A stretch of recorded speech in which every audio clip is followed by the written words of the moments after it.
that happened is just the fact that, but when I had 1,000,000 views and it didn't even say $300, I was like, man, I just need to be giving shorts on this platform, like, Yeah. because my lowest output numbers are always my live streams. Like everything else I do better numbers than live streams. I think because it's suppressed purposely. Mm-hmm. You know what I'm saying? So I feel like going live on Facebook, sometimes I feel like it can slow your channel down. All right, let's see. Can't tell you last time I've been live on Facebook. And when I do my late night stuff, I don't even click Facebook. Yeah. I don't even click it. All right, let's see. All right, let me get the quick setup, and then we're gonna get into it in just a second. I have to make sure. Okay, KT2, what's popping, bro?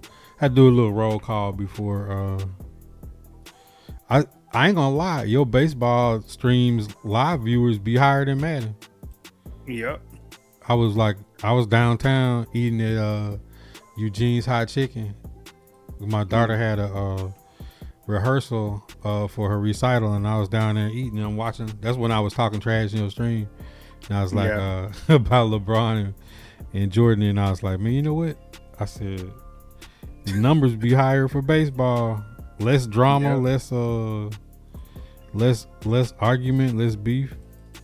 Yep. What up? That's why I like it. He said we finna whoop on the Cowboys. Not today, man. Not today. I'm gonna be nice to the Cowboy faithful. CCB was popping, my boy.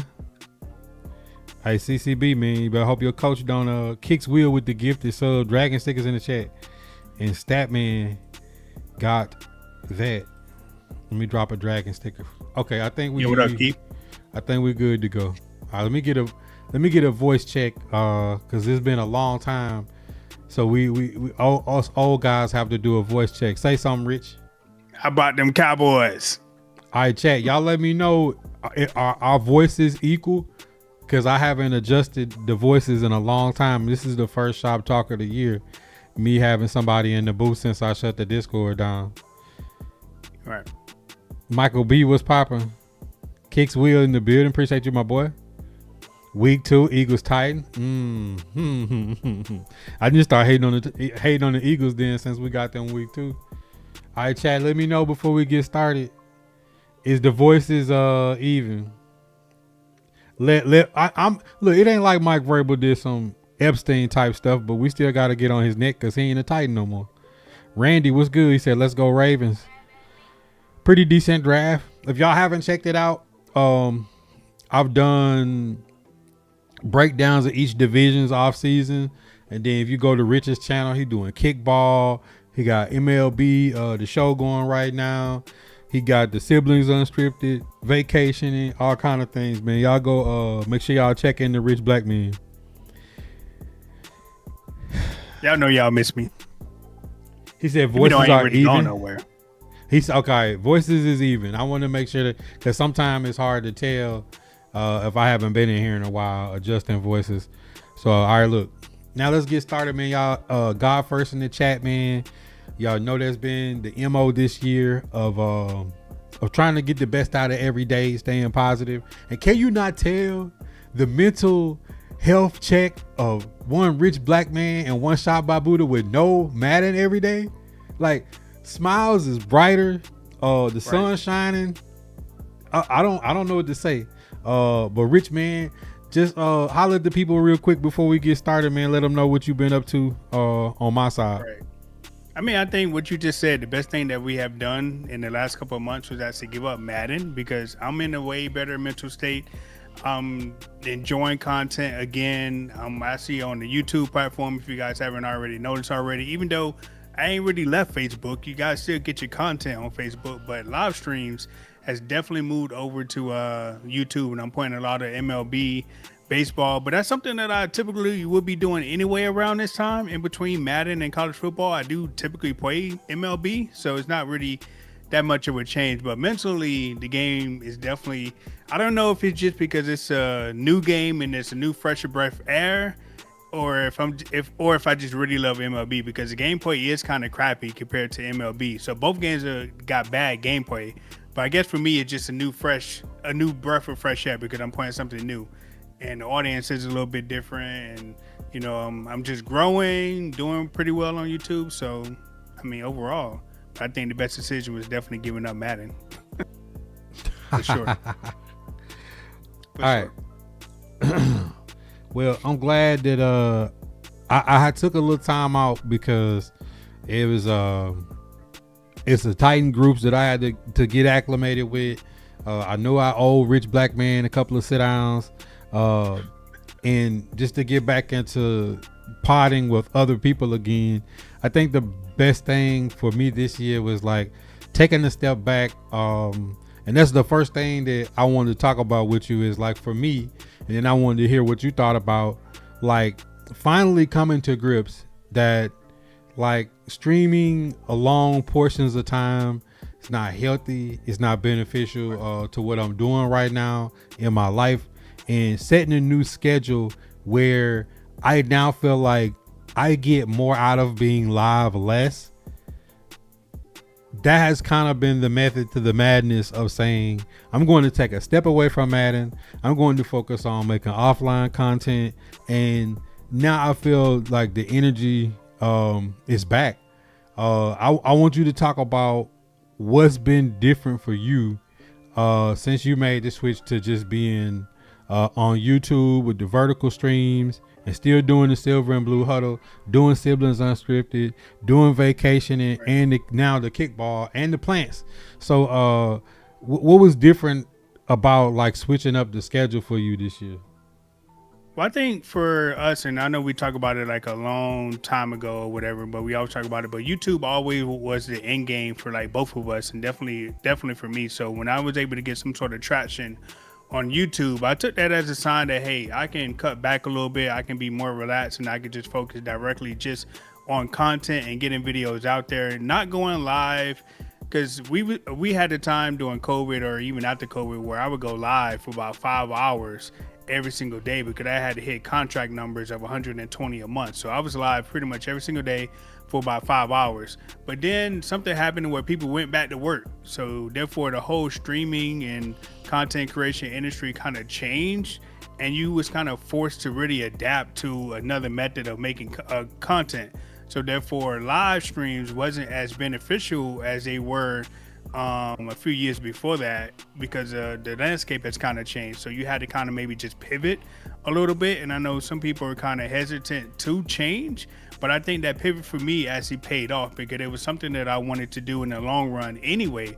I wanted to go live less and make more videos for you guys. I don't like going live 3-4 hours a day because, I do still have my regular job. So I'm working my regular 9 to 5, and I'm still putting in streaming hours as well. So I might not even go to bed until maybe about 8 or 9 o'clock. And I get up pretty early. So I'm going to the gym, doing my regular job, and coming home and live streaming. So when do I have time to be the daddy or something like that? Like when do I have time to play with my son or whatever? And I can't do that if I'm always live. So I think me pivoting and just going strictly to YouTube and just making long form videos or shorts was probably the best thing that I've done in the last couple of months. But being able to adapt to change is really kind of help. But making the schedule, dropping videos, and I say this all the time, even when I'm not live, I'm still giving you guys content. I'm still giving you guys shorts. I'm still giving you guys long form videos. So lives ain't everything anymore. I'm not one of those creators, and you're not one of those creators that just like go cold turkey and not even go live anymore. Like we both still put good content out there, right? So yeah, that was the biggest thing is like seeing people go from like being live long periods of time every day to never hitting the button, never making content, just not trying to do anything different, whether it's reels, long forms, shorts, posts. And I've seen some people that have really pivoted and it's actually benefited for them. I always go and I look at Grant Reacts. People don't remember he was one of the Madden people when I first came in. Dude just posts like Twitter style tweets and he do good engagement on it. I like to see that because it lets me feel like the person that the content creator deep inside of them is still is still passionate about making content. Like Marine, you see Marine make all the Army reels and content and skits, Right.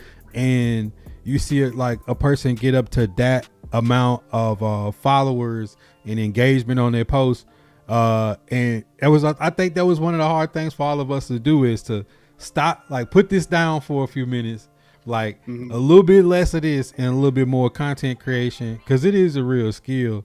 And I'm just appreciative of the people in the community that still rock with it. So talk to me about like some of the new supporters, new followers you've gained since basically like changing up and going to YouTube.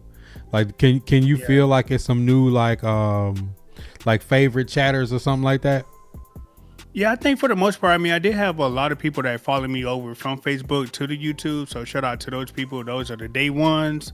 The moderators are just regular individuals that come to my stream no matter what platform I'm on. Because, you know, I done switched, 3-4 platforms, Mixer, Twitch. I never really was on Kick, but, you know, to have people come from Facebook and now over to YouTube on a consistent basis every single day, shout out to those individuals. But as any platform that you go to, I feel like it's that particular platform's ecosystem, right? Because there's an ecosystem on Facebook, ecosystem on YouTube, Instagram, and if you're able to break into that particular platform's ecosystem and grow, like you have really done yourself a really good thing. Because now I have individuals who are on YouTube specifically, and they come to the live streams, and then maybe they'll dabble over to the Facebook whenever I drop a video, or maybe they'll go over to Instagram as well. But I think I adapted to some of the new community members that I've gained, either playing baseball, dropping garden videos, or just the individuals that find my kickball videos. Like I'm more than just a Madden person, right? Like I've been just dropping what I want, and YouTube is so big, like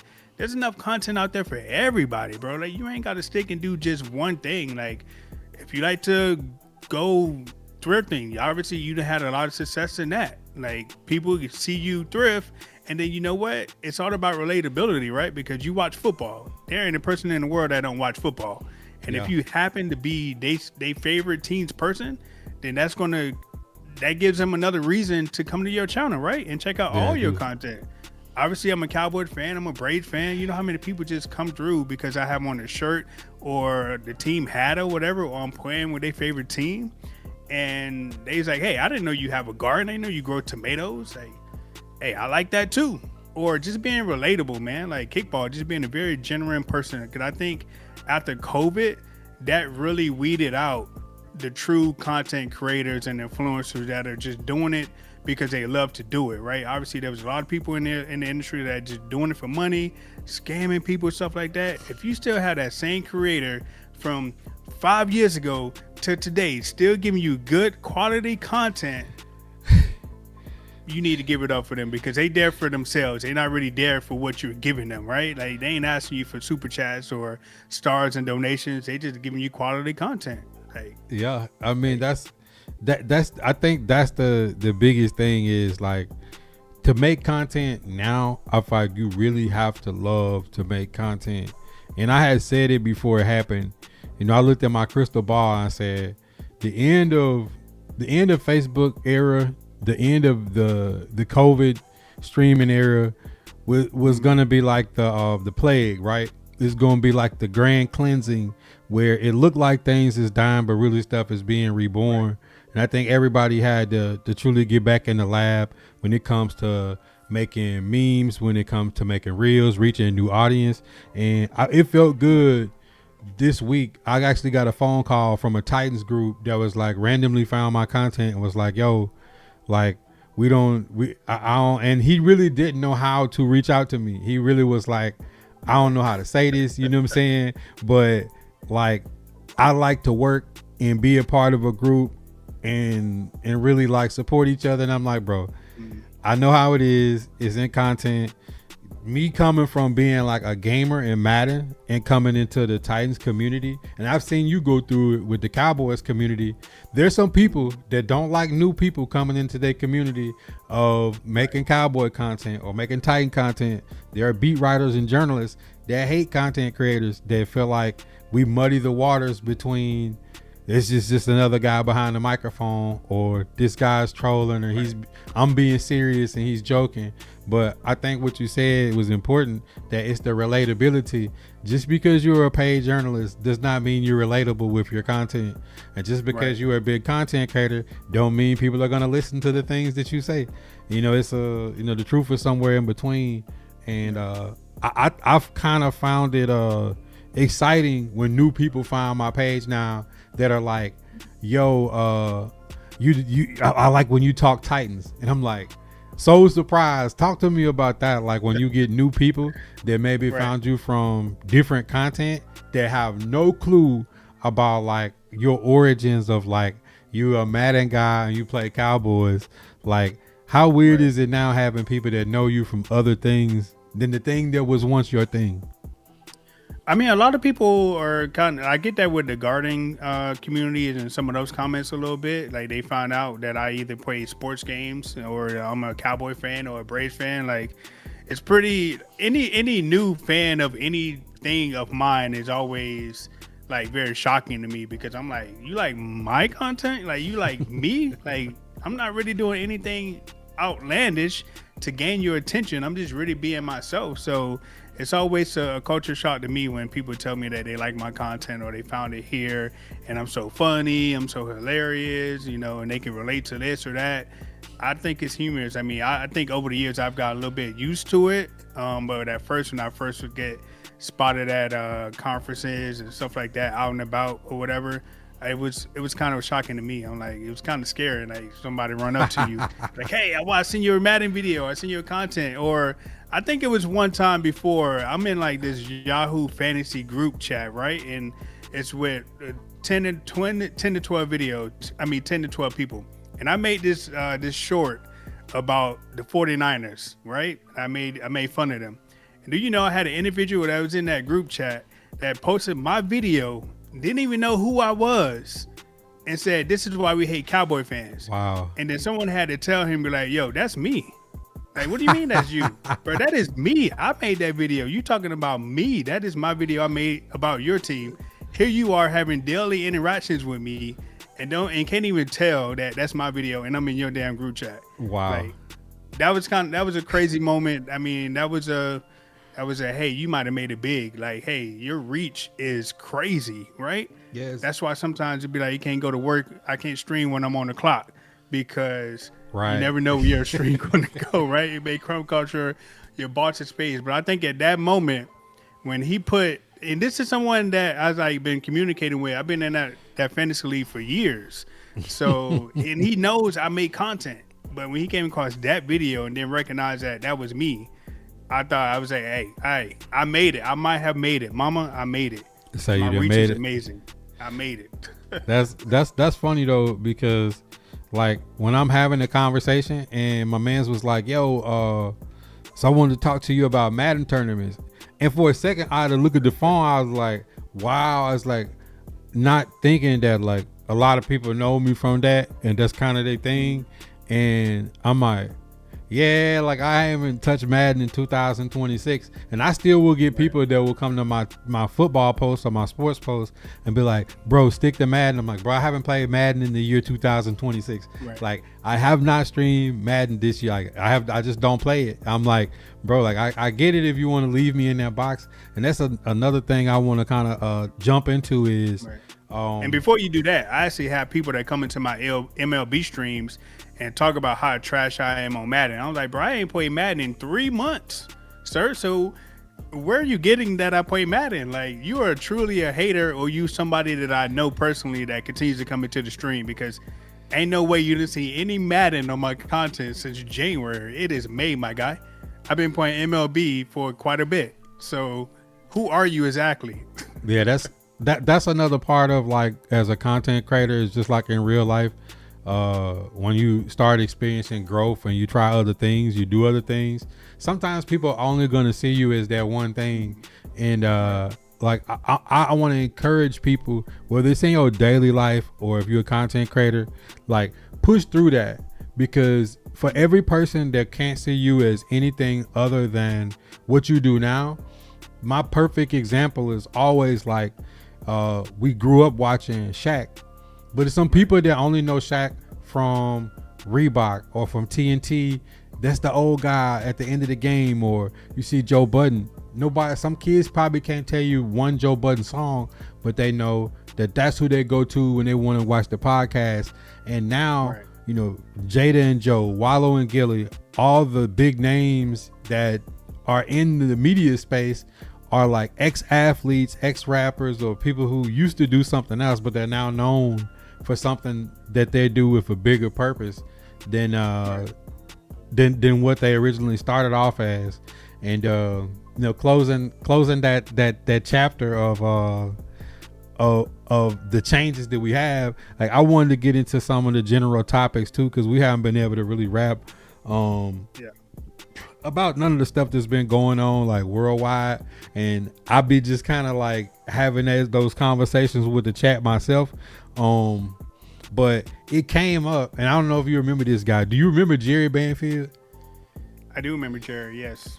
Okay, well, I remember when the Jerry Banfield came up. That's when I first was trying to do these type of videos within my Madden content, and like I really couldn't find a good direction of how to do it other than just talk about things that had came up, like current events. And I remember people was asking me like, what do you think about this guy? And I remember saying like, I don't really care about whatever dude doing. Like, I know what he's trying to do. He's trying to troll the rainbow community by saying he identifies, but you know, black people are raging mad right now about him doing this. Like, I think it was leading into Black History Month. I said, if he still wants to identify as being black 6 months from now, it'll be worth my conversation.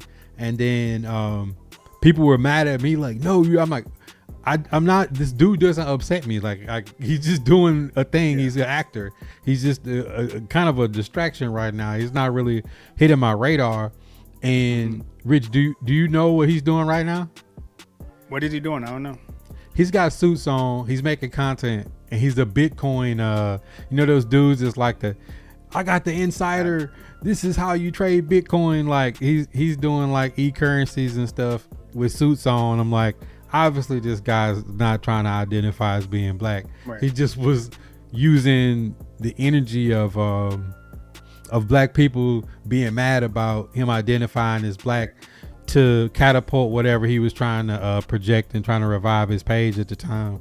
Right. So like, but you got to give credit to him though. He's been pivoting quite a bit content creation wise, and it takes the ability to do that in order to continue to do what you claim that you like to do. Or if you want to say in content, you got to be able to adapt. This man went to, I want to be black, and now he's selling you Bitcoin. Why is he selling you Bitcoin? Because Bitcoin is one of the biggest things in the market right now. So hey, the man he's doing what he's supposed to do. You can't even be mad at that, right? You can't be mad at that. And you know when he did that video on why he wanted to be black, it was during Black History Month. He was trying. Was it not? He was trying to find his way into the algorithm, and that was the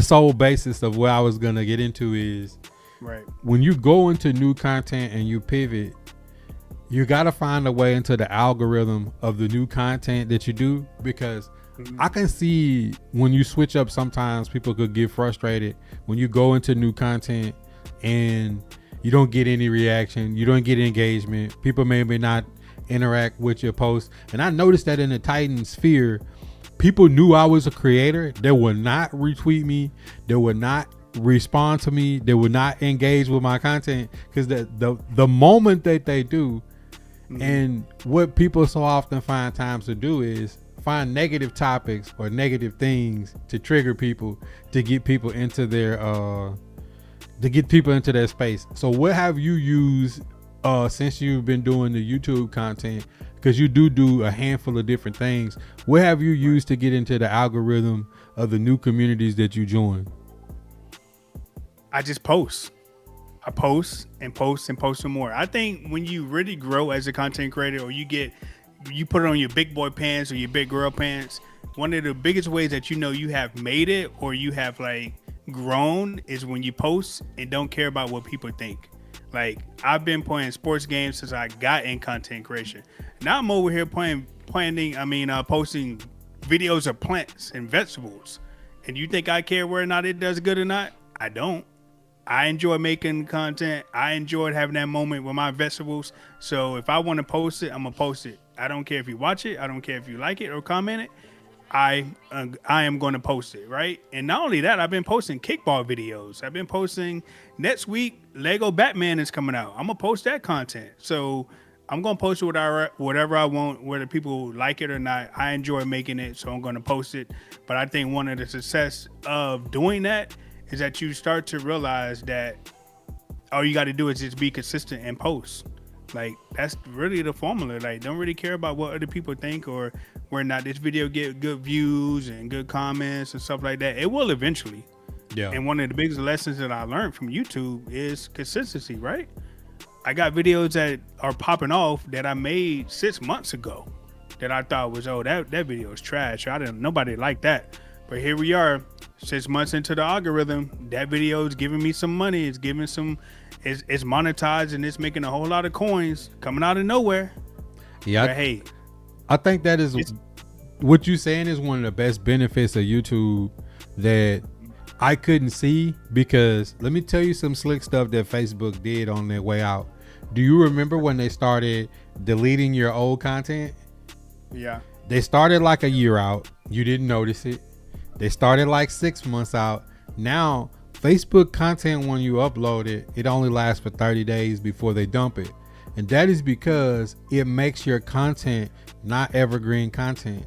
If you make a tutorial video on YouTube or you have a great conversation on YouTube, it is there forever. It is like it's like an internet Rolodex of content of how to or just pivotal moments in society where people can go back and they're pulling up the old 06 Gucci. But I died before I snitched. You know what I'm saying? Like it's pulling up those videos where like they ain't going nowhere on YouTube. They're cataloged. And I think that's one of the benefits of YouTube content is you learn how to package your content better on YouTube, because like you're selling this video with this title and this thumbnail and it's going to be there as part of your catalog, as opposed to like just hitting the button and nobody's really going back to check your old lives.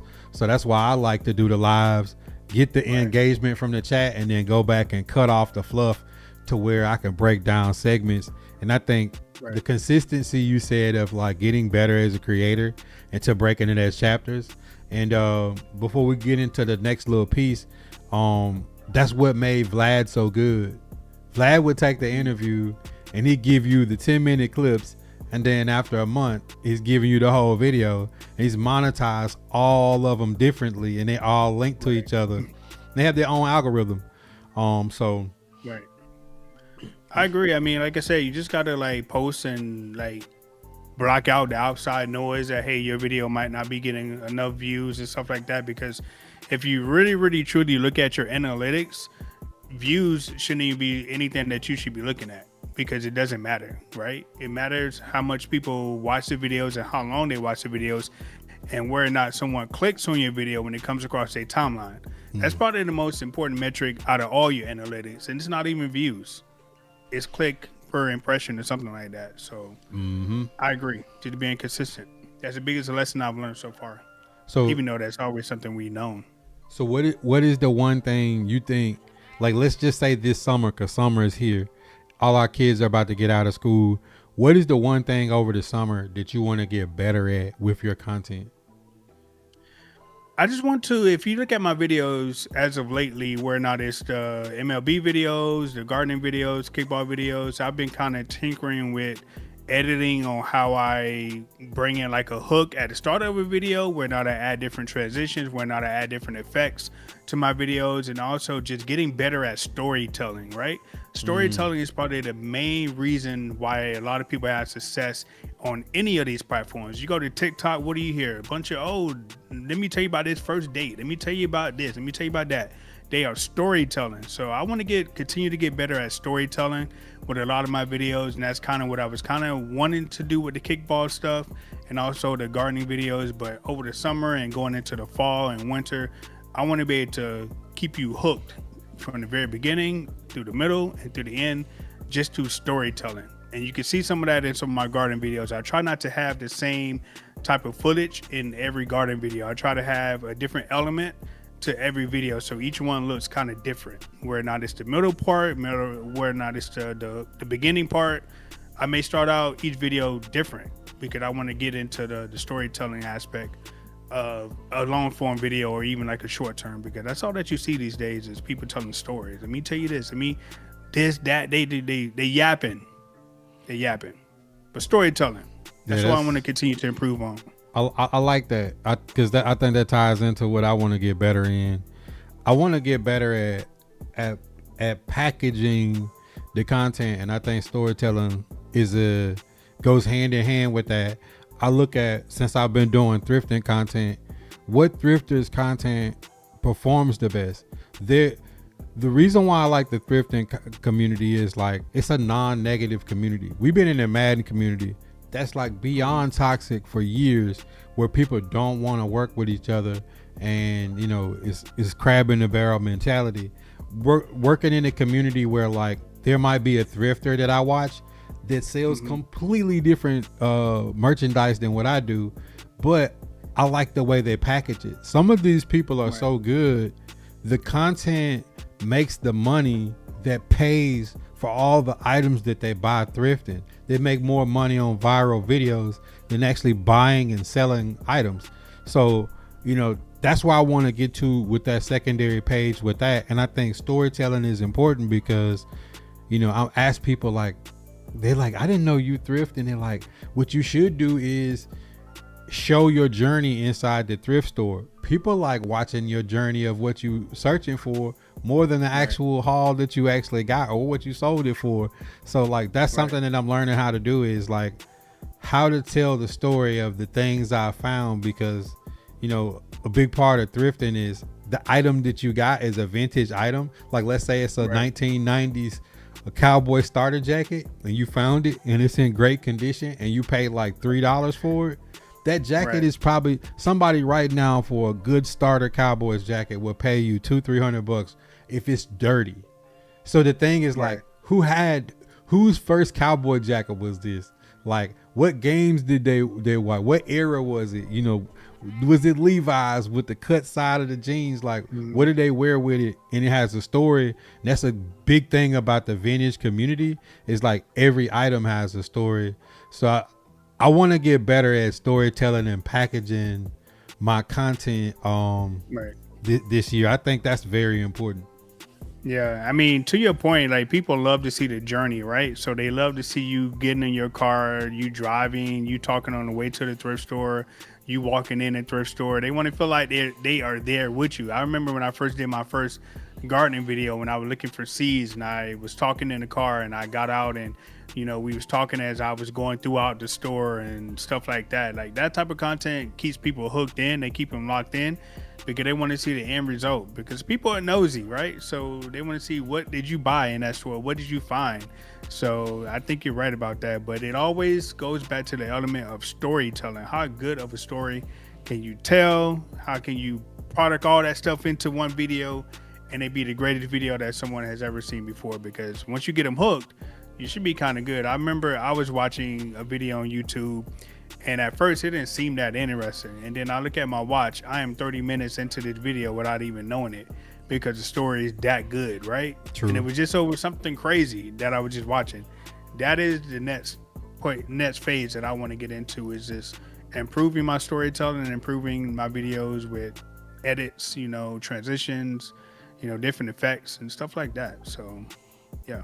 Yeah, I think that's dope. And I think what I've always tried to surround myself with in the content world was people who are good at things that I'm not good at. So like, when I'm watching your videos, I'm like looking to see like, what does Rich do different than, you know, what I'm doing here? Or if I'm watching another thrifter, or if I'm watching another Madden creator, or if I'm watching another sports creator, like, what makes Stephen A. Smith so good?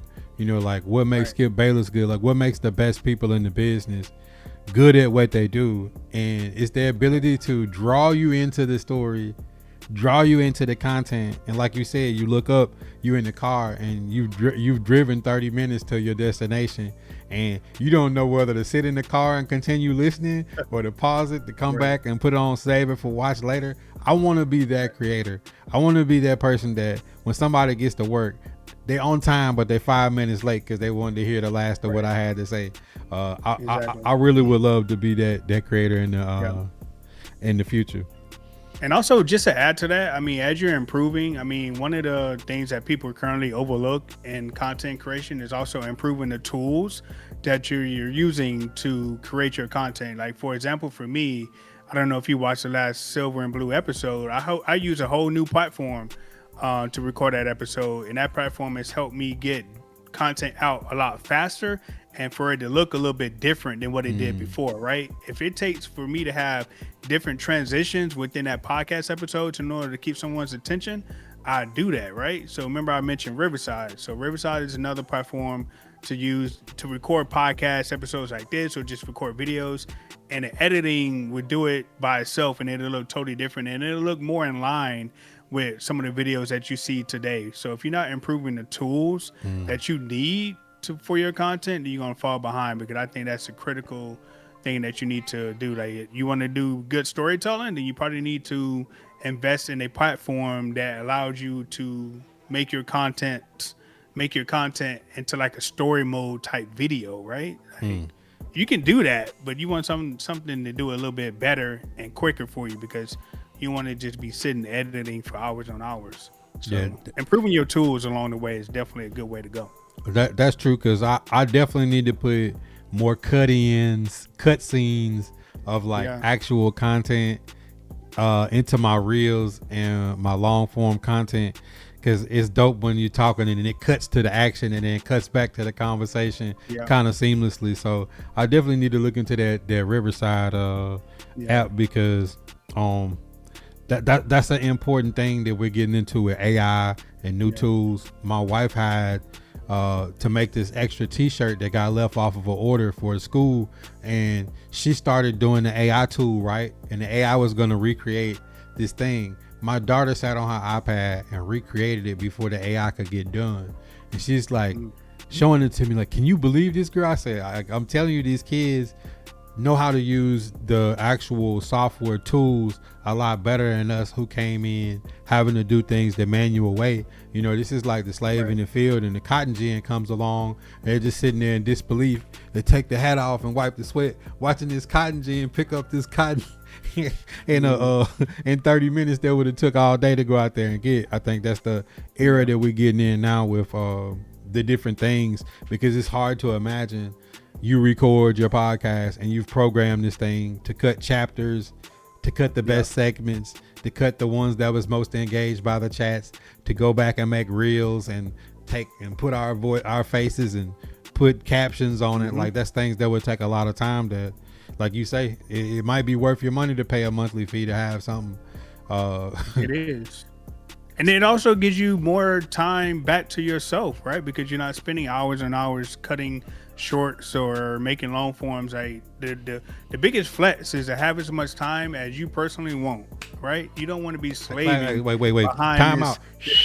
Just like that. Just like that's the biggest flex. Run it back. The biggest flex is to have the most time that you personally want to yourself, right? You don't want to be slaving behind this camera, slaving behind the microphone.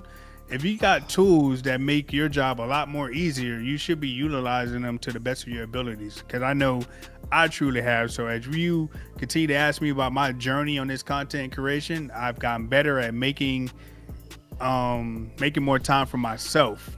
Less time for streaming, less time for content creation, more time for RichBLKman, right? Oh my goodness. I'm not doom scrolling. I'm not on Instagram, not on Facebook, worry about live streaming or, hey, no, I'm not doing all that. Like, you get what you get. That is which it. is something every single day. It's a reel that I'm working on, is like what I do in my day, for people to see like how busy my days is, but how much more fulfilled my days are, that like I'm not just sitting behind the camera all day, that I actually get more done. But as a creator, being able to capture those different things that you do during the day, uh might turn into some of your best content, because like you said, people want to go on that along the journey with you as a creator, because it's kind of like a behind the scenes of a person that you follow, to get to see some things. um then let me transition this into me looking in my crystal ball. I remember years ago, people used to get so mad and say, bro, why do you go live and just talk? Why you talk more than you play the game? And I said, I know y'all can't see it. I said, but in the future, people's ability to do content like this is going to surpass gaming. And at the same time, people thought I was crazy. It's like, there's no way. I'm like, it's 99% cap, 1% gameplay. I was like, I promise you, in the future, people are going to do it. And now when you look at Speed and Mr. Beast and Kai Cenat and XQC, Aiden Ross, these people are just IRL. Now, just like in the COVID era, a lot of good comes with that, right? It's a lot of money. The business expands. People take content more serious. Because I love the line when Future say, I cut my partner off for thinking trapping with no hobby. When people think content creation is not a real thing, and you and I know it's a real thing, it's a very difficult thing where I don't even have that conversation with people no more. When they see Speed have 1 million concurrent viewers on a live stream in a different country going on a world tour, just following him, just live his life, right? But as much as the good, now you get the bad part of the creators who go out looking to cause trouble, looking to cause drama, and to stir things up strictly for clicks. I'm gonna tell you who the godfather of this is before I get your take on this, Rich. He's turned into like a Christian advocate now, but everybody remember Boonk Game.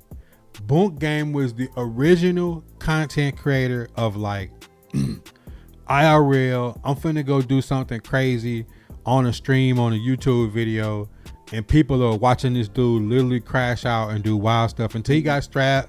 Like, he almost died. This kid almost died. Like, he almost got killed doing all that stuff. Of course, MTV had Jackass with all them boys, Jack Black and all them boys doing crazy stuff. But this was the true original change from Rob and Rob Deerdeck and Big Black doing ridiculousness to watching all these different things over the year where they were TV shows.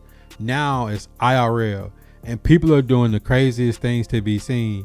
So talk to me about how you see IRL content going now that these kids think like, let me do the craziest thing without any substance, just to be seen.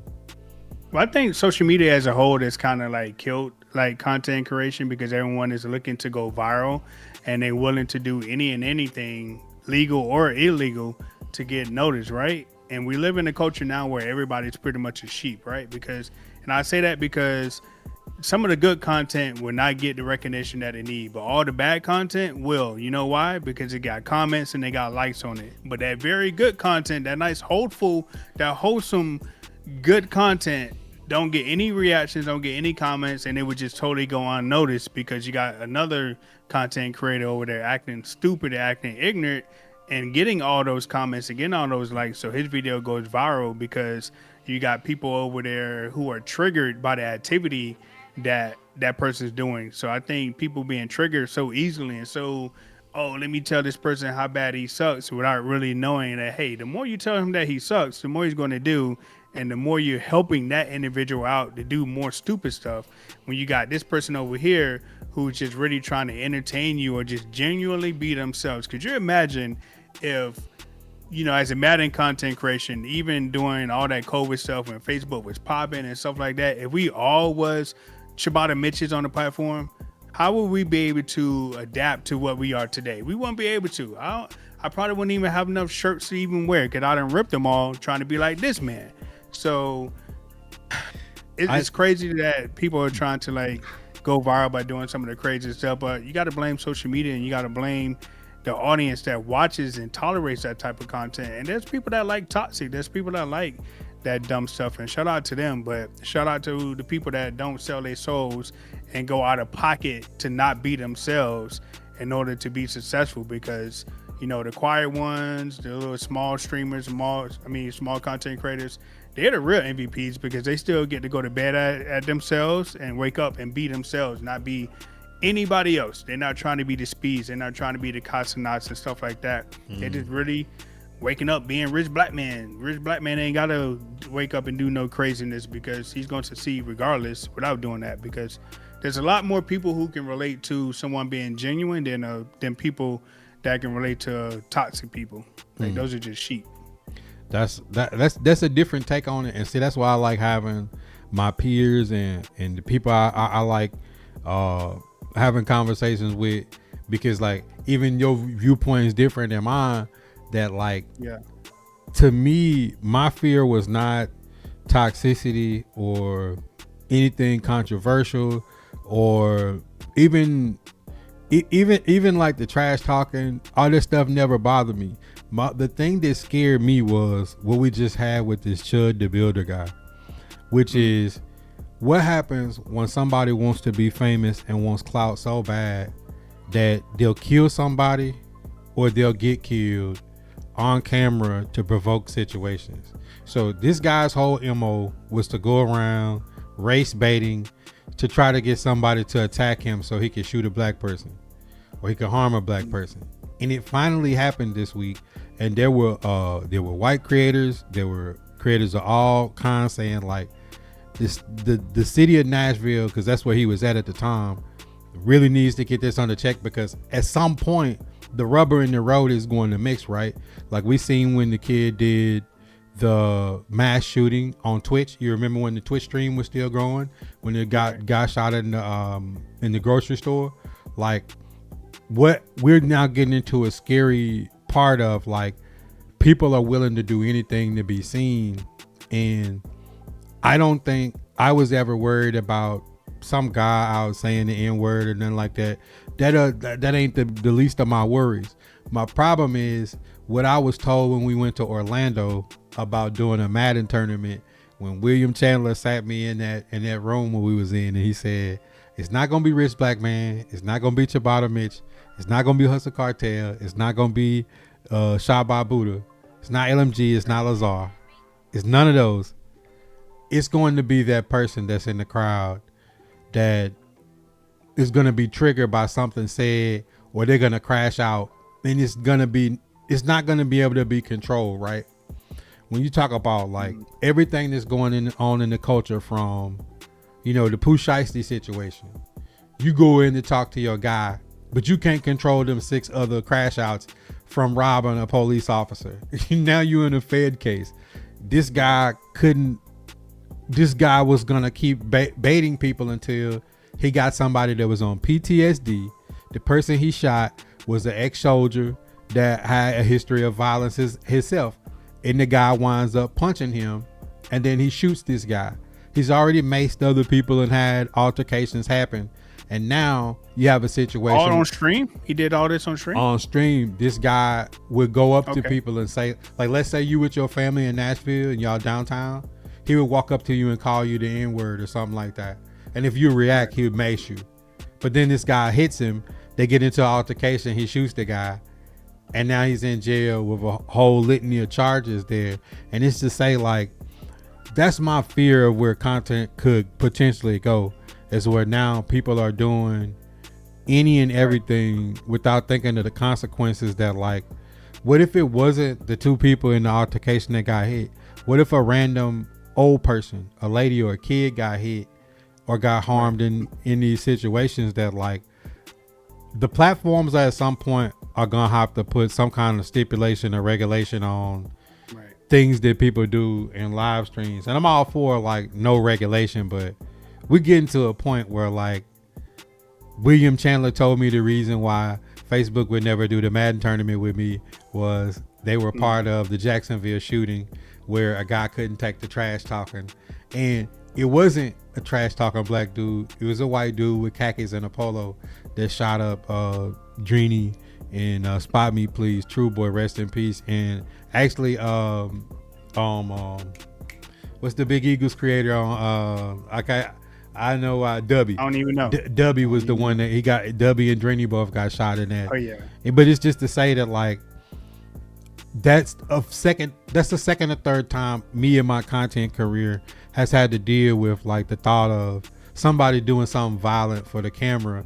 You know, even when me and Aunt Bill was gonna have the investor do the big Atlanta tournament where we were gonna be doing it, and we were talking with a legal team about NDAs, about people fighting or having altercations at an event, and that's scary to think of. Yeah. Well, where do you draw the line, or do you want to hold the platforms accountable for like continually to broadcast this type of activity from these content creators? Could you say he's been live a few times on the platform, so how come he's able to continue to have that broadcast to his followers? Because I'm pretty sure he get some people that probably report him or something like that. Like, we're in a social media age, man. Nothing is not recorded these days, right? So law enforcement had to see some of that. Like, he out there doing stuff like that. Like, you know, he has a lot of reach. People are seeing those videos. So at what point do the platforms actually got to be held accountable for making rules or policies and procedures against that type of content? I don't know. I think something's gonna have to be done soon about it though, because you know, part of his content was saying like, I'm challenging freedom of speech. I should be able to say the N-word, you know, and it's like the thing. Freedom of speech is free, but freedom of consequences is something different. And I think like the platforms are soon going to be in between a rock and a hard place, because when you talk about insurance and liability, somebody somewhere is going to sue one of the platforms and say that the platform was complicit in allowing, you know, kind of like college football. What they say, lack of institutional control when something happens. Right. Like, I think it's going to get to a point like that where, like, you know, when some of the OnlyFans girls was making content and they would have the nipple slip or something, but then you have somebody under the age of 18 watching, then it's a liability of like, you're not just this not just didn't go out to an adult audience. This went out to an audience where it could be somebody under the age of, you know, 18 that wound up viewing that content.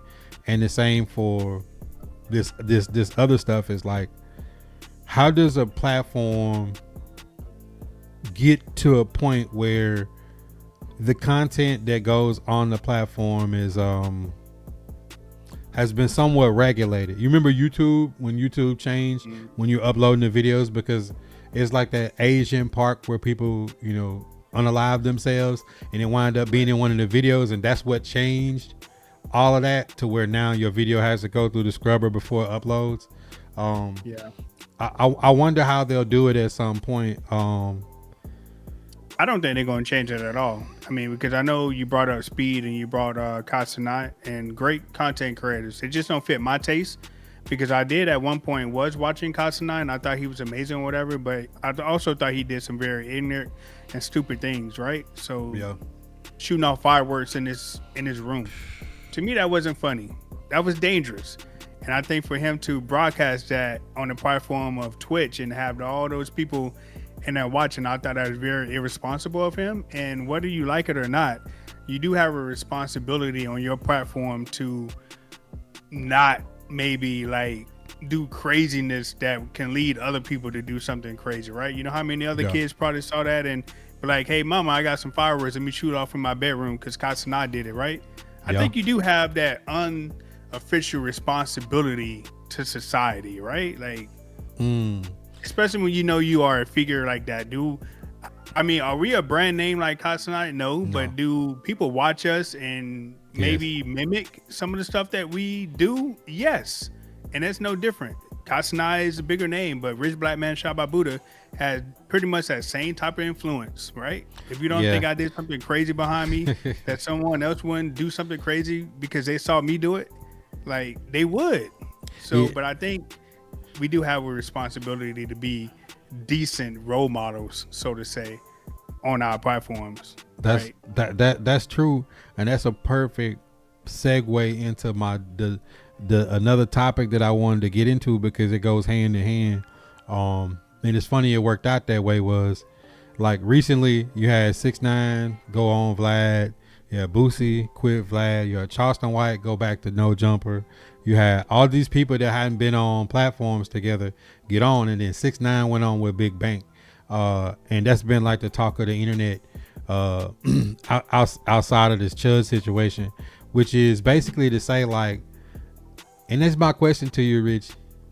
You rich black man, you've always carried yourself like an adult, an adult in the room, and I've always tried to, and sometimes I'm not always refined and polished, but at the same time I thought I've always tried to carry myself in a way where I didn't embarrass my kids or my family. At what point is it time for the quote unquote street nigga to grow up? Like at what point? Like, because I'm looking and I'm seeing guys that are older than me that are like almost 50 years old or 50 years old still living as if they're in the streets and they're 19 or 20 years old.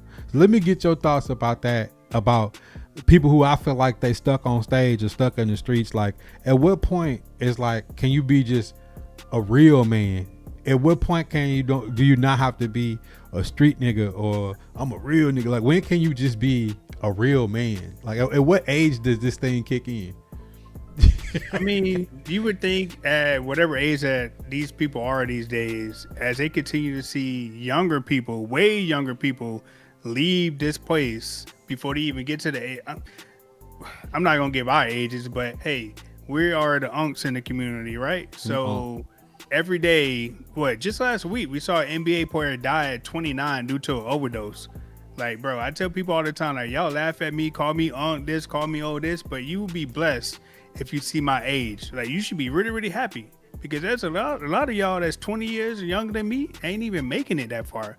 Like, at some point, you do got to give up the pride. You do got to give up the streets and grow up and be a man and do things differently. I don't know how many more situations you got to go through to realize that, hey, I need to leave this behind, because if not, I'm going to turn up in the same situation. Like, I grew up in the hood. I grew up in the ghetto, right? I grew up on the street called Mercy Drive. That is all that you need to know about what happened on that street, right? So it ain't nothing pleasant. Mercy Drive, Empire Hills. If you ever come to Orlando, that's a street that you probably don't want to be on, okay? So I was able to overcome that situation in those circumstances to be who I am today, but it took seeing a lot of those situations where you're losing people, like you are firsthand witnessing someone getting shot right next to you. Like it only took a few situations like that to be like, you know what, this ain't what I want. Like, this ain't it. It got to be a better way, right? It got to be a better way. Luckily, I had some family that got me out of those circumstances or whatever, but it's not a day that I don't go by that I don't be like, hey, I made it out. Luckily, because not a lot of people actually did, but it was kind of crazy. But once those losses mount up, you'll grow up eventually, or you'll be part of that statistic. I mean, I ain't gonna lie, bro. I was sitting there watching Parlay explain a situation where he said, if let's say you pick me up, Rich, and you're gonna take me to the store. I go in the store and I rob the store. I don't tell you, and I get back in the car. Police pull us over and say, hey, one of you guys robbed the store. Are you going to go to jail for 30 years and keep it solid because you ain't supposed to snitch? Or you ain't supposed to say, I don't know what Buddha did. All I know, I was taken to the store. If it's a gun or some money he stole, that is his. It is not mine. I'm disrespecting you to get back in your car after I did that. And then I'm turned and I look at my phone and I get a notification of the Julio Fulio case in the same few minutes where the judge is saying, did you have remorse when you was running with the AR-15? Was the barrel hot? You know, you went and dropped the getaway car off at your grandmother's house and got in her car. You know, there's some unspoken idiocracy and hypocrisy of like some street rule that people are supposed to be like 55 years old or 40 years old or 35 years old and still abiding to some stupid street rules. And I just was so happy in the last few months. Not that I'm like a big 6ix9ine fan or a big this person fan or that person fan. Reality of it is kids are watching kids are watching these platforms, they're watching these athletes, they're watching the rappers, they're watching the creators, and we really got to reverse the narrative that some kid thinks it's okay to live in a mansion in Florida, get in one of his family members' car and get in the gun safe and go shoot somebody, and you came from a well-to-do home because the appeal of the streets and the street code. You know what I think, Rich? I think these are some grown older people pushing jail etiquette, hood project etiquette on young unsuspecting people, because those are the people that would go for it. And when they get old enough to realize, like, I wasted a lot of my life doing ignorant things, following this stupid culture, and I wanted to be the opposite of that in the content world of, like, talk your shit, be competitive, play your games, but any event that somebody could throw their life away or to get seriously hurt for clout and likes and clicks on the internet, even if it makes you popular, it is not worth it to just confuse a whole generation on thinking of, like, holding on to this gangster culture that's not real. Because you got to see it in person, Rich. When you go to some of these conferences and see these people are not what they portray themselves to be on the internet, and it's got to be the same way in Hollywood and rap and just any other thing. Is like, this person that you see on TV is literally in character. Just what character do you choose to be stuck in? You choose to be RichBLKman or Gangster Rich? You say you can be. I think it's funny that you bring this up, because I actually had a situation where I have a situation, but watching the NFL draft, right? And Mikael Lemon, who got drafted by the Philadelphia Eagles, I think he came from USC. And I don't know if you've seen any footage of him, but he answered the phone. He'd be like, "Who this?" Like, bro, you had the NFL draft and you talking about who this? To me, he came off as if he was acting like a very thuggish type player or whatever. And I was in my Discord with my moderator, and I was telling him about it. He was like, "Yo, Mikael Lemon came from a part of California that has a gated community and nice families. That dude is not like he was at the NFL draft. He don't talk like that. He don't walk like that. He don't look like that." He was kind of confused on why Mikael Lemon was at the NFL draft looking all thuggish when he really ain't like that, right? Answering the phone like, "Who this?" But do you think that's a negative part of our culture that we push on people, where, like, the nerd in school that makes good grades, oh, he lame. Right. Oh, this guy's a one-woman man. He has a family. Oh, he lame. Yeah. Oh, this guy. And it's like, we've sold this bill of goods to our community so long that now when you see people do, like, actual good work, you look at it and you say it's lame. It's like the conversation we had about celebrating the guy that come home from jail, and not the kid that made straight A's and stayed out of trouble and is going to school. Like, we celebrate the wrong thing, in my opinion. I think watching that interview where like I'm watching our culture tell this rapper, for you to succeed, you gotta live out your raps and you gotta be a gangster, right? So you take this rapper 6ix9ine and he gets with the Gangsta Bloods, Treyway in New York, and the Nine Trades, and you have this guy walking, like he said, they've been investigated for 5 or 6 years, and to propel his rap career, you get with these guys. They sleep with your baby mother, they rob you, your baby mother, your mother, take all your money, your jewels.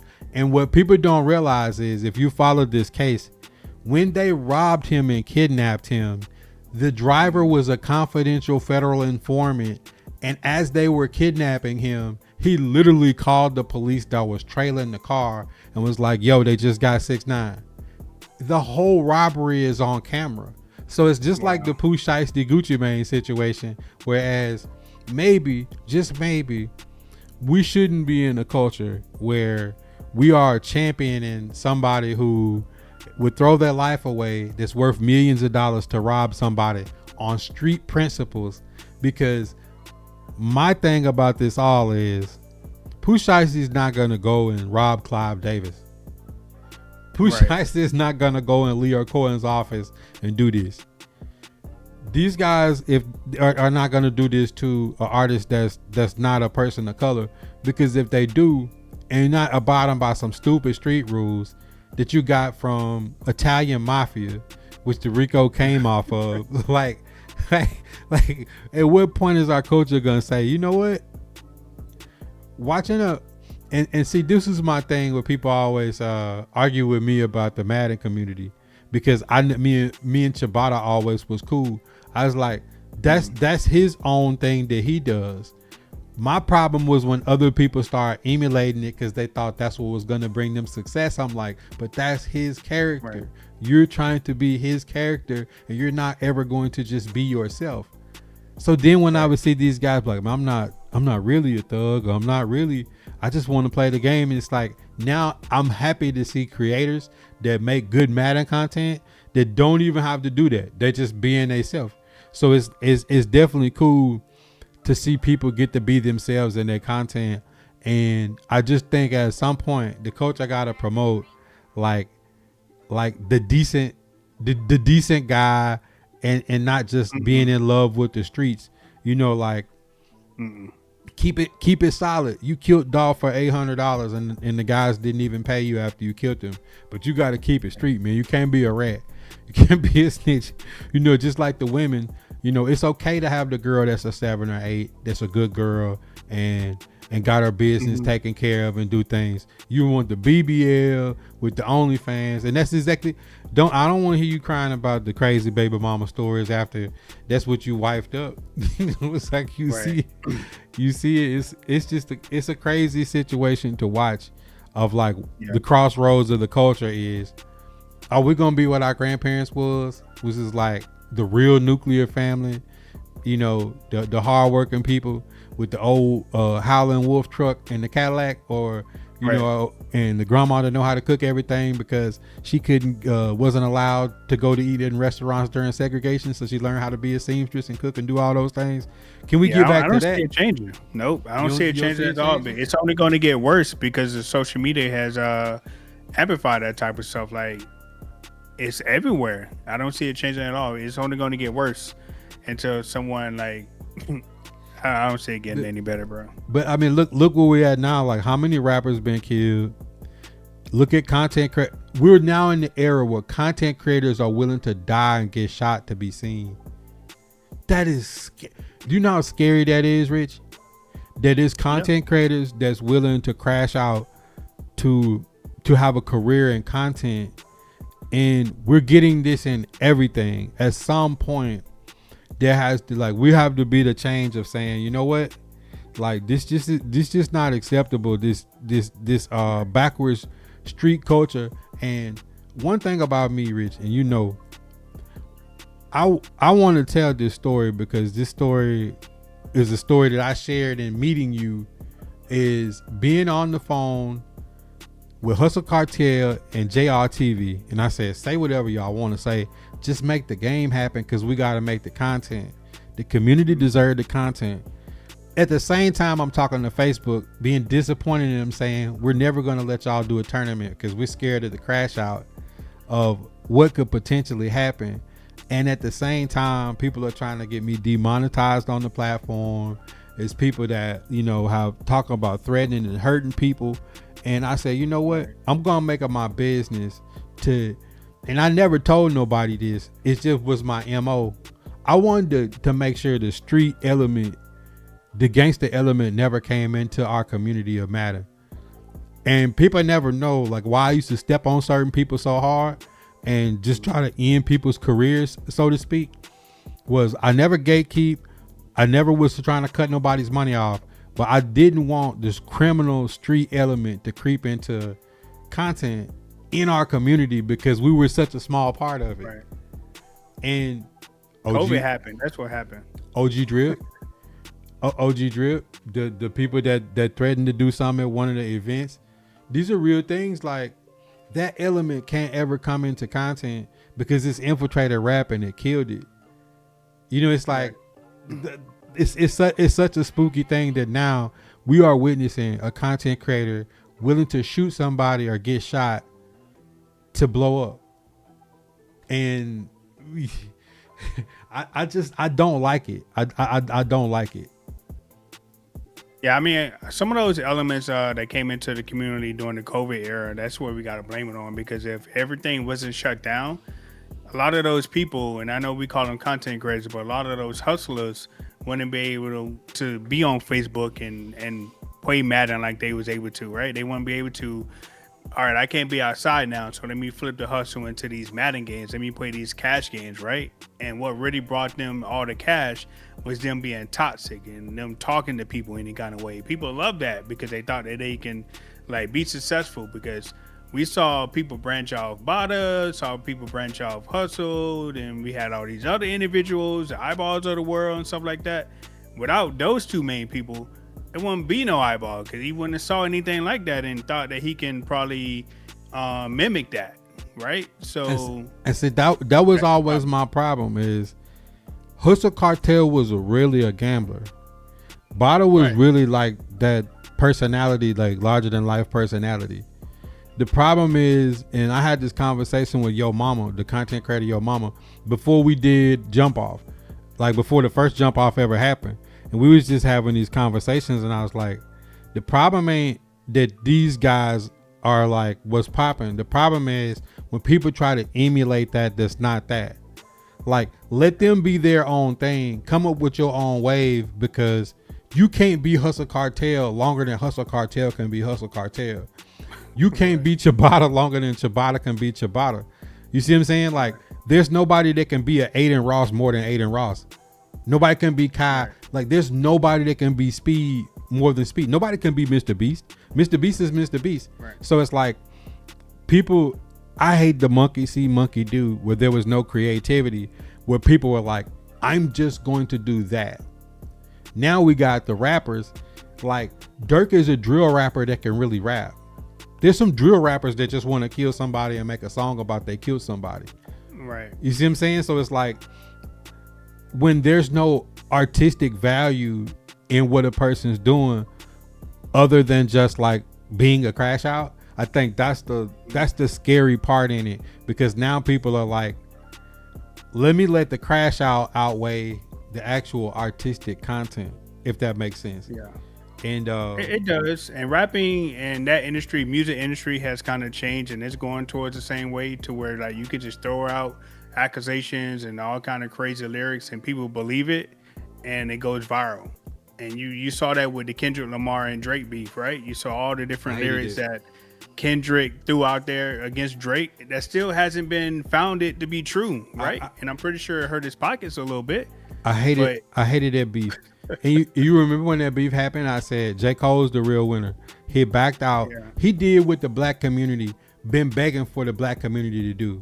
In a situation where two of the best black people are gonna butt heads and kill each other, one person had the presence of mind say, you know what, we could make a lot of money going after each other, or I could just back up and make a good album, and I ain't got to live looking over my shoulder that I just went to war with one of my friends.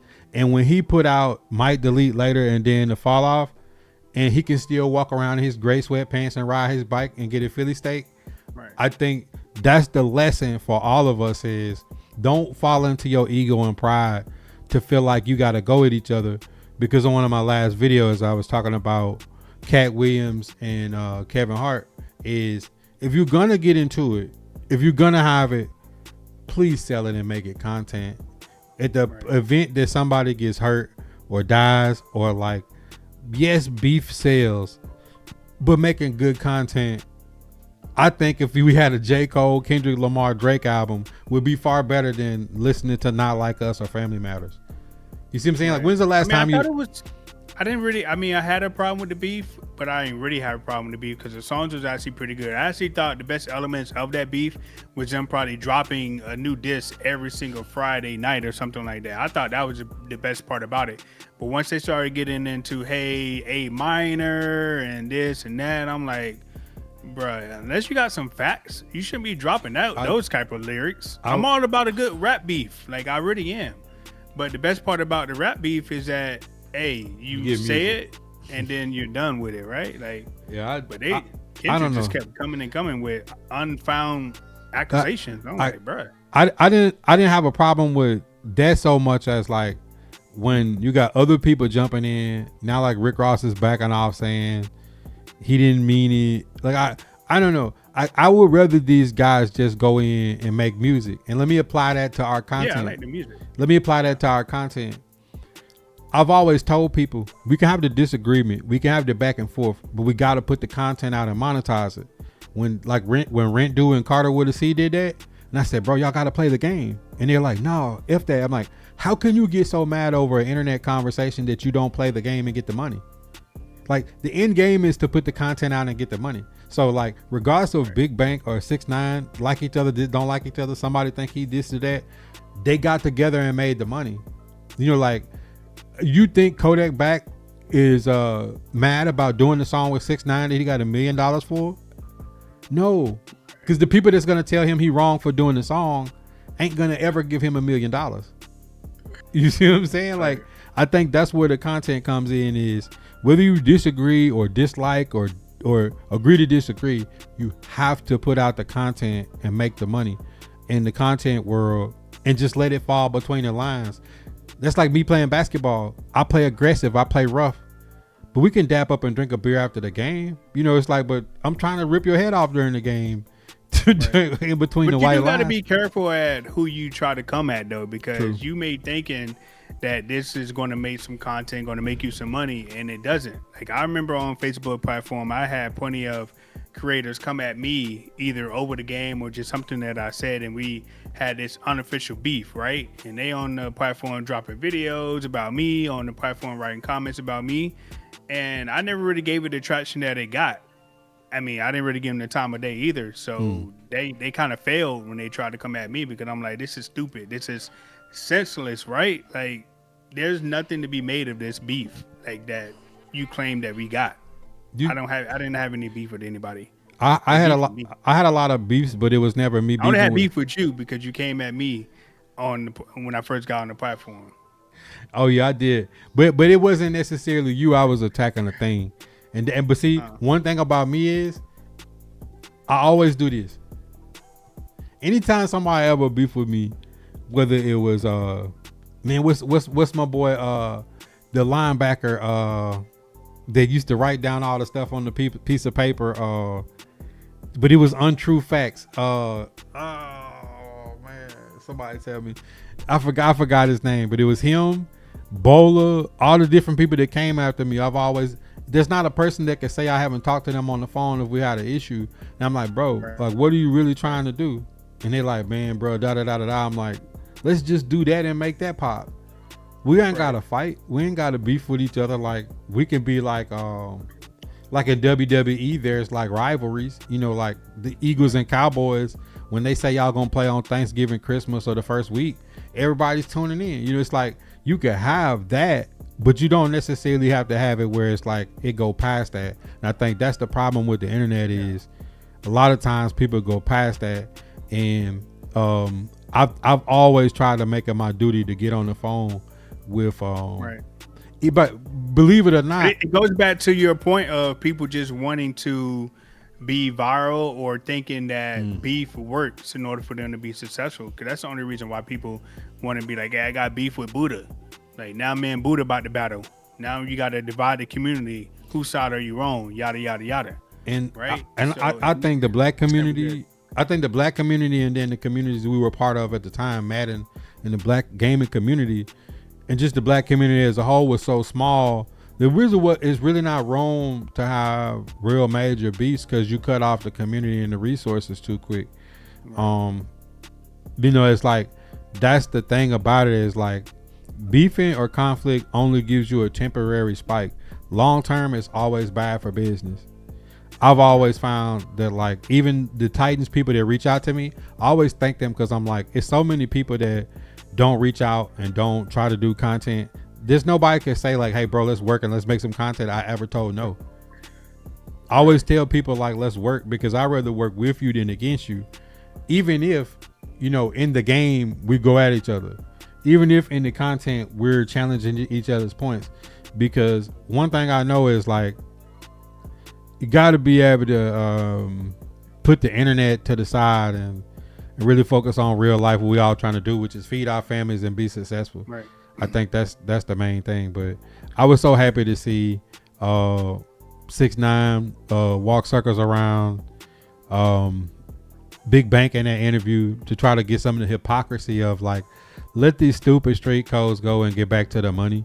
The same way I was in the Chud situation with that guy. Is like, hopefully nobody dies, but hopefully this is a lesson that these platforms and people realize, like, it ain't worth trying to race bait or rage bait people for content if somebody's going to truly get hurt or get injured or potentially die over these situations. It's just not worth it. Because what happens if it's successful, what a lot of people that agreed with like him being able to say whatever he want, what's going to happen is it's only going to get worse. If one of these guys exists, you're going to have 10 of these guys walk around major cities trying to rage bait black people into doing stuff so they can shoot them. And it's just like, that's black people are like at the lowest part of like the danger zone right now. As we like, people worried about the Palestine, Israel, Russia, Ukraine, Africa, the Chinese, Taiwan. Like, people globally are worried about other things. Like, black people kind of safe right now. Like, like we ain't public enemy number one right now. And then I feel like these people are actors that are, they're trying to figure out who killed Charlie Kirk. There's a lot of stuff like that going on.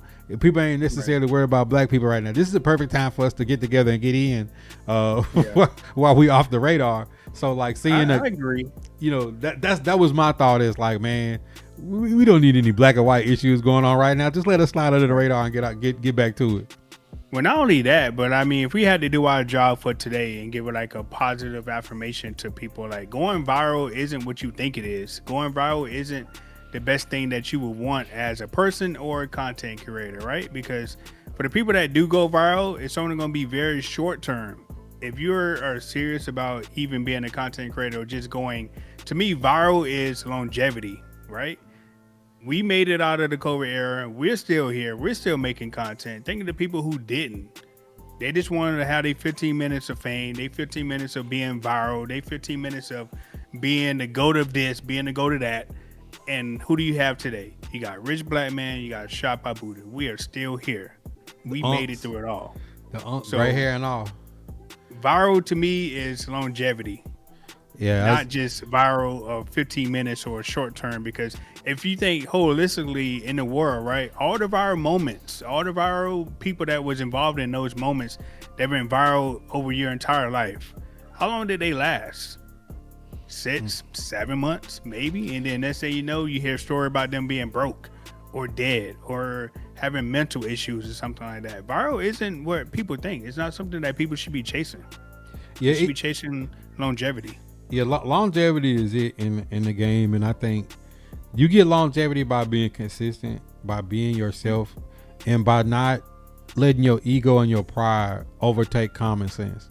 I think when we talking about the rap game, the content game, sports, whatever it is, taking your ego and your pride and putting it to the side to focus on common sense and what you should be doing to like improve your situation.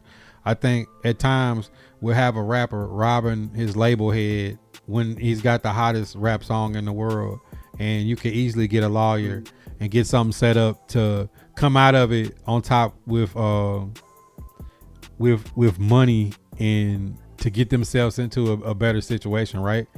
I think that's specifically it. It's like, put your ego and your pride to the side. Let the content be the content, and understand that but the internet is the internet, and it's not it should be left right there. Don't let the internet world become your real actual world. Let it be the internet world. Use it. Right. Don't let it use you, because we're not watching somebody literally. Content creators are going to start getting held accountable for their actions and go to jail over things they do on the internet. And that specifically, and I just want to put this in a nutshell, like as we like kind of wrapping this up, get into the end of this, Rich, like we're watching like all the gangster Crips in California go to trial, Fed trial. We just watched the Julio Fulio trial down in your neck of the woods. Dirk trial is come up. You got you got what's the like, we're gonna have this Chud situation kind of loom over and be true. We're gonna have like the content world in the hip hop and in entertainment industry watch a lot of people that are millionaires with access to all the resources in the world, who seemingly got out of the worst situations on earth, run back to the bad situations over what people say to them on the internet. And that's why I wanted to see what Big Bank does with this situation going forward. Is we're watching Young Thug listen to the internet and have the hottest one of the hottest hip hop artists on in the world, Gunna. You don't make content with them because what the streets say. This is just like beyond me, that like people would rather throw away tens of millions of dollars and hold true to like some stupid culture or street code and say, you know what? We all made it out of this situation and we good. Like, let's get back to the money. Like, who, we just watched Pooh Shiesty's daddy go on a drill and a robbery with him. And not tell his son, like, son, your contract is going to be worth like almost $20 million. Like, let's just put out 2 albums this year and get a lawyer. Like, is that not better?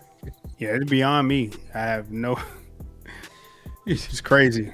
It's crazy. I mean, it's tough to see, and I just think we got to be the change in the content to continue trying to put some good energy into the community and show that like if it's better to work together and to put positive out than to just get sucked up into what cesspool this internet and this world is. But you got any more things you want to add or topics before we get out of here? Nah, I mean, overall, people, where are you trying to go viral? Where are you trying to be a content creator? Or where are you just trying to be a good human being? I would probably say most importantly is to take care of your mental health, your mental well-being, surround yourself with positive people and just live your life and grow up. Like, get away from that type of environment if it's not really servicing you the right way. But, just... that's all. Be yourself. I think that's the theme of this particular episode or podcast, is being yourself will get you a long way. It really will. Everybody else. Look, man, we got to do this again. We got to do this again. This is the first time I sat with somebody in the booth. I got with Titans Idiot Nation, and we supposed to have been done something, but I was waiting so long. I was like, look, we're going to do something at some point with those guys. Those guys are really funny. And then I just got with Two Tone Takeover that they got some stuff lined up, and it's a timing issue. It's going to be a while. So let me get back into it. I'm going to start hopping in the booth with some of my peers and recording content, because I kind of miss it. I kind of miss the back and forth. I can go all day by myself, but sometimes it's good to break it up and hear other voices different than my own in making the content. Right. So I appreciate you. I agree. I agree. You always come in here and spice it up and get it popping and say something crazy. Give you a few gems here and there. Hey, I think the best one today was about the storytelling, though. I think it's something that we all could use in storytelling in our content to tell a story to make people watch and hang in longer. Because I want to tell y'all, 1 million views on Facebook is not even $300. So but you should take that $300 and build on that and make another reel or make it more content. I'm not saying, I'm saying it's still good money. I'm just saying like Zuckerberg and Bezos them getting cheap. So I will say like being able, the alternative to that is, you know why they did that though, right? Because they did a program to where they're trying to invite other big, larger content creators onto Facebook and giving them a 3-month stipend to be on the platform. So they changed all the algorithms up. I don't know if you noticed that or not, but your content ain't reaching what it should be because they didn't change it up. Facebook's a private company, man, so they can literally control and censor what people see all the time. Why you think they don't see our live streams no more?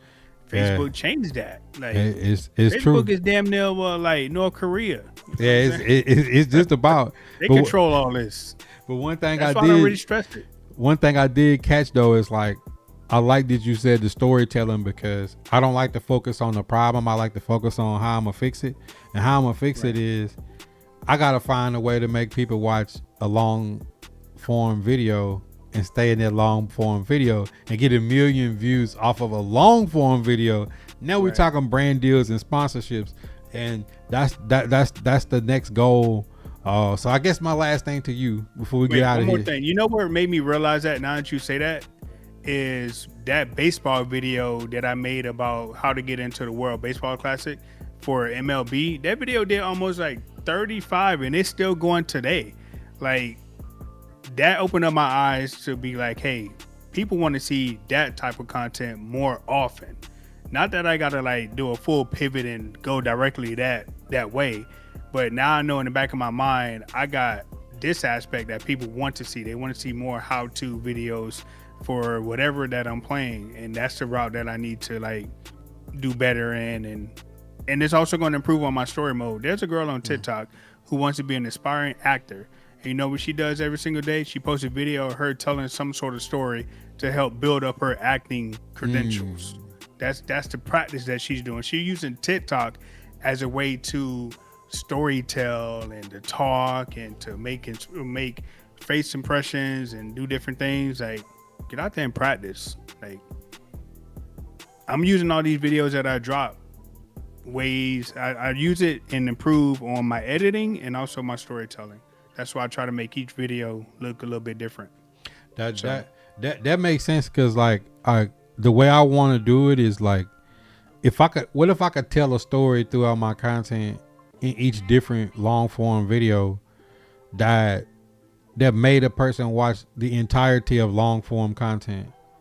Yeah. And like I think, you know, finding a different way to do it like that's very creative, and saying like, this is the process to me getting to that, to where when she does drop the full video, you want to see how she acted when she actually does put out. There's a girl on YouTube. Her content is how she ain't shit. Okay, she sit up there and tell a story on how she ain't shit, and she done posted about like 15, 20 videos titled differently, but it basically is how she ain't shit, and she gets like 30 to 40 views every video that she dropped, and she just really sitting up there telling the story on how she ain't shit. That's crazy, man. But it's also true, and there's a skill in being able to get somebody drawn into the conversation. And it's whether or not that story is true, what she's telling, it's the way that she tells it. Don't even matter if it's true or not.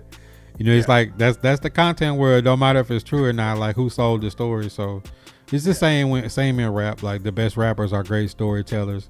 You know, the best movie people are people that could take you on a journey, a story, and have different intersecting storylines and people's trajectories throughout the movie or the TV show. So I think that's treat it like you do your videos when you do your B-rolls, so like getting those different angles. That's how your video should be. It should have different aspects every single time. Like, you do a video of you facing the camera, you do a video of you on the side or whatever. That's how your story and that's how your video should be. But I think I agree. We all need to get better at storytelling, and that's something that I'm working on. That's definitely it, bro. So I think the title of this, the whole piece of content we just did, is learning to tell the story. I think that's it, and because I firmly believe in being the change to the situations we want to see. If we put that in the algorithm, the other things that we don't like will just die and go away anyways in time. So got to put what you want in the world to offset the things you can't fuss or spend all your energy on things you don't like. I agree. I got this t-shirt that says, be the leader that you want to see. That's it. But look, man, hey, appreciate you popping in. I'm probably take the next day or so and chop this into some segments and stuff, and I'll get it to you where you'll be able to go back and download and clip it up, do whatever you want to do with it. But appreciate you, man. Chat, God first in the chat, man. Y'all know what time it is. I'm gonna get with y'all later. We out. Peace.